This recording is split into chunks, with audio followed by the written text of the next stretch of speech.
ایک دفعہ رسول اللہ صلی اللہ علیہ وسلم کا تذکرہ کرتے ہوئے کہنے لگے کہ رسول اللہ صلی اللہ علیہ وسلم اپنے اونٹ پر بیٹھے ہوئے تھے، ایک شخص نے اس کی نکیل تعمیر کی تھی۔ آپ صلی اللہ علیہ وسلم نے پوچھا آج یہ کون سا دن ہے؟ ہم خاموش رہے حتیٰ کہ ہم سمجھے کہ آج کے دن آپ کا کوئی دوسرا نام اس کے نام کے علاوہ تجویز فرمائیں گے۔ پھر آپ صلی اللہ علیہ وسلم نے فرمایا کیا آج قربانی کا دن نہیں ہے؟ ہم نے عرض کیا بے شک۔ اس کے بعد آپ صلی اللہ علیہ وسلم نے فرمایا یہ کون سا مہینہ ہے؟ ہم اس پر بھی خاموش رہے اور یہی سمجھے کہ اس مہینے کا بھی اس کے نام کے کوئی علاوہ دوسرا نام تجویز فرمائیں گے۔ پھر آپ صلی اللہ علیہ وسلم نے فرمایا کیا یہ ذو الحجہ کا مہینہ نہیں ہے؟ ہم نے عرض کیا بے شک۔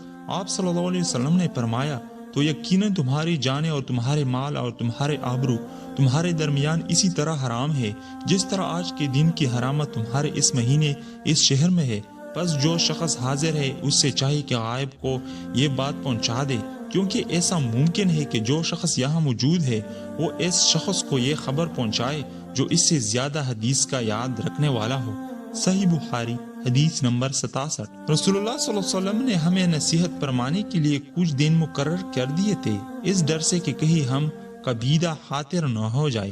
صحیح بخاری حدیث نمبر 68۔ آپ صلی اللہ علیہ وسلم نے فرمایا آسانی کرو اور سختی نہ کرو، اور خوش کرو اور نفرت نہ دلاؤ۔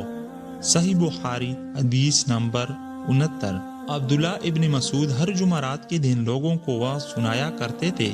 ایک آدمی نے ان سے کہا اے عبد الرحمن، میں چاہتا ہوں کہ تم ہر روز واعظ سنایا کرو۔ انہوں نے فرمایا تو سن لو کہ مجھے اس امر سے کوئی چیز منع ہے، تو یہ کہ میں یہ بات پسند نہیں کرتا کہ کہیں تم تنگ نہ ہو جاؤ، اور میں واعظ میں تمہاری فرصت کا وقت تلاش کیا کرتا ہوں، جیسا کہ رسول اللہ صلی اللہ علیہ وسلم اس خیال سے کہ ہم قبیدہ خاطر نہ ہو جائے واعظ کے لیے ہمارے اوقات فرصت کا خیال رکھتے تھے۔